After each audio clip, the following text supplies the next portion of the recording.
Olá, bem-vindos a mais uma exploração aqui no nosso espaço de discussão. Hoje o tema é engenharia de software. A gente tem aqui um material, parece um compilado de notas, sabe? Focado em definições, processos, práticas. E a nossa ideia é desvendar um pouco esses pilares, né? Entender o que faz a tecnologia que a gente usa ser confiável. Exato. E olha, isso é importante não só para quem desenvolve, viu?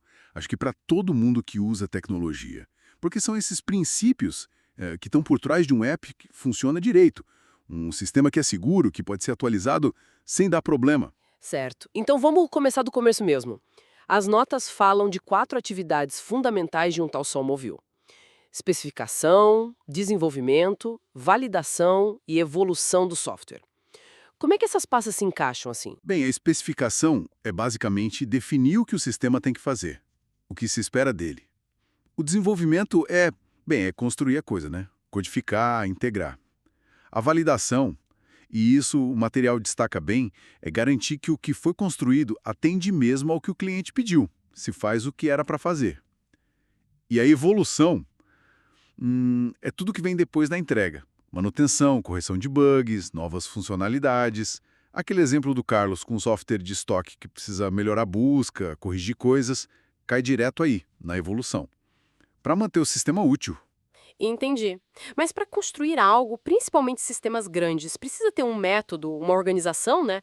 O material fala de modelos de processo. O modelo em cascata é o mais antigo, talvez, mas parece que tem lá suas limitações. Tem sim. O cascata é muito sequencial, muito rígido. Uma fase tem que acabar para a próxima começar. Tipo, requisitos, aí projeto, aí implementação. Tudo travadinho. Funciona se o projeto for super estável, com requisitos que não mudam nunca. O que, convenhamos, é raro, né? Pois é. Por isso surgiram outras ideias. O modelo incremental, por exemplo. Ele entrega o software em pedaços que já funcionam. Daí o cliente vê antes, dá feedback, é mais flexível. E aí entra o modelo espiral. As notas dão a entender que ele tem uma pegada diferente, principalmente com riscos. O que ele tem de tão interessante? Ah, o espiral é fascinante justamente por isso. Ele coloca a análise de riscos no centro. A cada ciclo, o desenvolvimento vai andando em espirais, sabe? E em cada volta, a gente identifica qual o maior risco agora, o que pode dar errado. E aí se planeja como lidar com esse risco. Às vezes fazendo um protótipo para testar uma ideia ou para entender melhor um requisito meio nebuloso. Isso torna ele bem mais adaptável para projetos complexos, com muita incerteza ou requisitos que mudam. É uma resposta direta às dificuldades do cascata com essa imprevisibilidade. Essa coisa de lidar com incerteza me leva direto para a próxima área que o material cobre: engenharia de requisitos. Definem requisito como descrição de serviços ou restrições do sistema. Por que isso é tão base assim? Porque é o alicerce de tudo. Se errar aí, lá na frente para consertar fica caríssimo, sabe? A engenharia de requisitos é toda a disciplina de descobrir o que precisa ser feito, analisar, documentar direitinho e depois validar se é isso mesmo. E uma coisa chave que as notas trazem é a diferença entre requisitos funcionais. Que seria o que o sistema faz. Isso, tipo, o sistema permite cadastrar um novo produto, é a função. E os não funcionais, que são o como ele faz, as qualidades. Ah, como os exemplos que o material dá. Desempenho, tipo, processar 100 vendas por segundo. Disponibilidade, ficar online 24/7. Segurança, criptografar os dados do cartão. São essas coisas, né? Exatamente. São as características que definem se o software é bom de usar, se é confiável, seguro. Muitas vezes, é isso que o usuário percebe mais, né?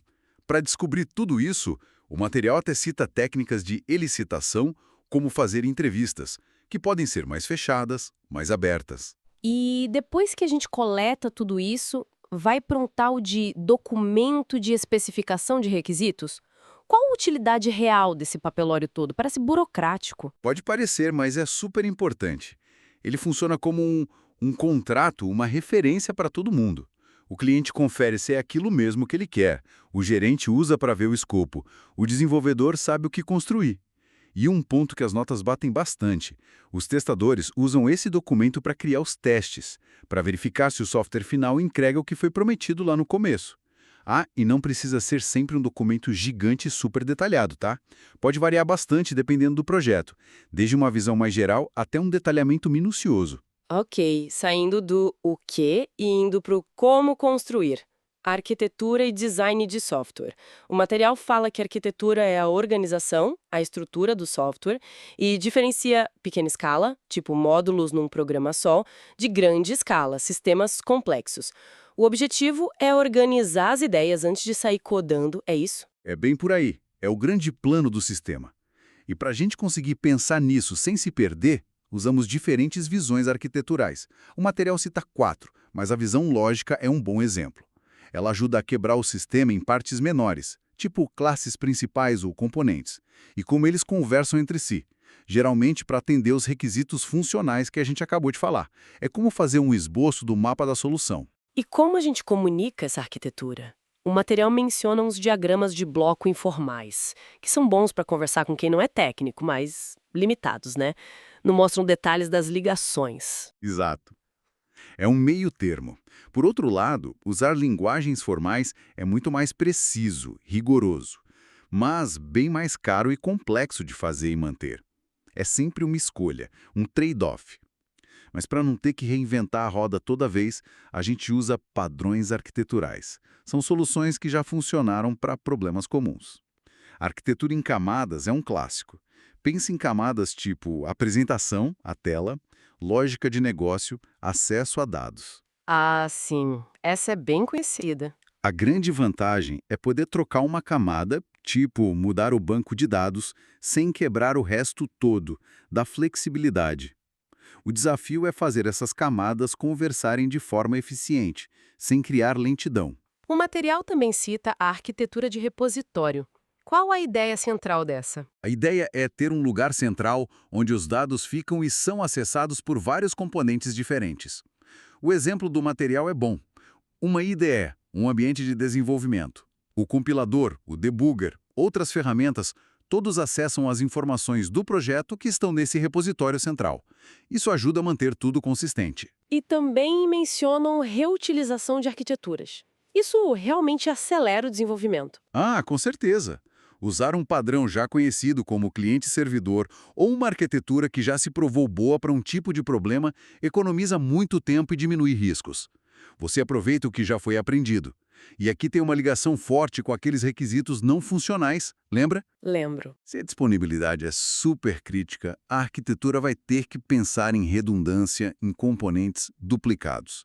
Se o desempenho é o mais importante, talvez a arquitetura tente colocar os componentes que mais conversam entre si bem pertinho, fisicamente até. A arquitetura dá forma a como esses requisitos vão ser atendidos na prática. Falando em código que já existe, aparece o conceito de refatoração.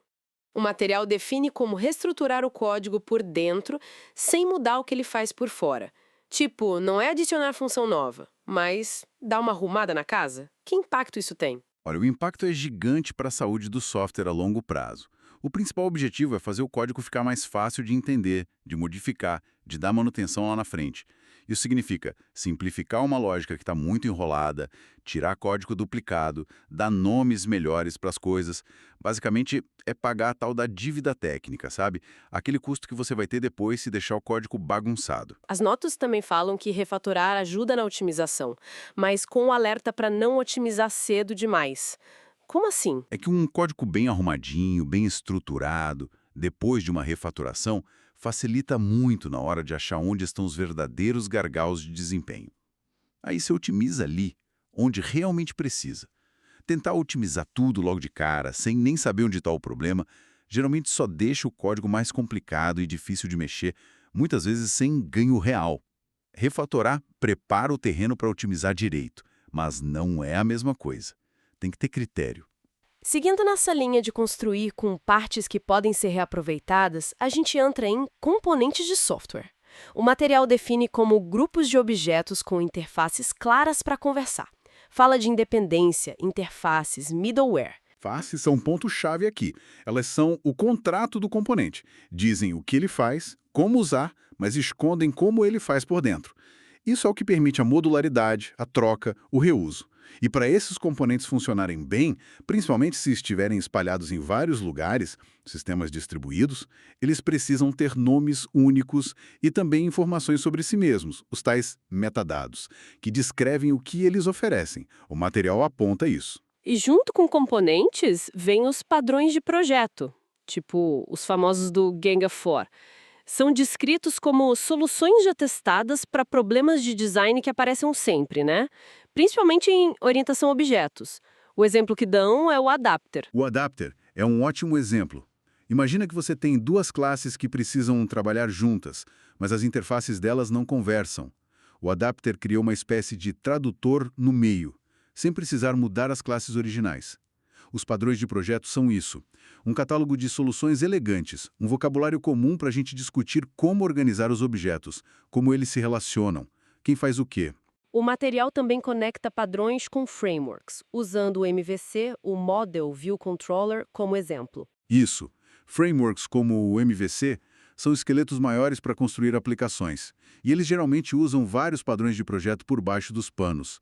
O material cita Observer, Strategy, Composite. São esses padrões que dão a flexibilidade para o framework, permitem que a gente o estenda e adapte. Tudo isso parece levar à ideia de reuso de software. O material coloca como uma estratégia para ser mais eficiente, reduzir custo. Pode ser reusar um sistema inteiro, um componente, um padrão, mas parece que não é tão simples assim colocar em prática. É. O reuso é um objetivo super valioso, mas tem seus desafios sim. Criar e manter uma biblioteca de componentes que são realmente fáceis de reusar em outros contextos dá trabalho. Exige disciplina. Muitas vezes, aquele componente reutilizável precisa de uns ajustes para encaixar no novo projeto. Por isso, o material menciona fatores para pensar na hora de planejar o reuso. O prazo do projeto, às vezes pegar algo pronto, mesmo não perfeito, é mais rápido. Quanto tempo o sistema precisa durar. Ter acesso ao código-fonte é chave para manter depois. O quão crítico é o sistema, para qual plataforma ele vai, tudo isso influencia. Ok, então a gente construiu o software seguindo esses princípios todos. Agora, como a gente garante que ele funciona mesmo? Aí voltamos para a validação. O material reforça que testar é isso. Verificar se o software faz o que se espera, se atende aos requisitos. Exatamente. E teste não é uma coisa só, né? Tem várias dimensões. Os níveis de teste falam onde a gente testa. Teste de unidade, que olha pedacinhos bem pequenos do código isolados. Teste de integração, que vê se esses pedaços conversam direito. Teste de sistema, que olha o todo funcionando junto. E depois tem os tipos de teste. A distinção clássica é caixa branca versus caixa preta. Isso é fundamental entender. Qual a diferença na prática entre essas duas? Uma olha dentro e a outra não. Basicamente isso. No teste de caixa branca, quem testa conhece o código por dentro. Sabe como ele foi escrito? Os testes são criados para verificar os caminhos que o código pode seguir, as condições lógicas, se todo o código está sendo coberto. O material até fala de usar grafos de fluxo para visualizar essa lógica. Já o teste de caixa preta ignora totalmente como o software foi feito. Trata ele como uma caixa fechada mesmo. O foco é, se eu der essa entrada, a saída tem que ser aquela, de acordo com o que foi especificado. Testa-se o que ele faz, não como ele faz. Outra divisão que parece importante é entre testes funcionais e não funcionais. Sim, funcionais são para checar se as funções que o sistema deveria ter estão lá e funcionam certo. Tipo, o botão de salvar salva mesmo, o cadastro de cliente funciona. E os não funcionais vão olhar as qualidades do sistema. O desempenho é bom? É seguro? É fácil de usar? Ele aguenta muitos usuários ao mesmo tempo? São testes diferentes. O material detalha alguns tipos específicos.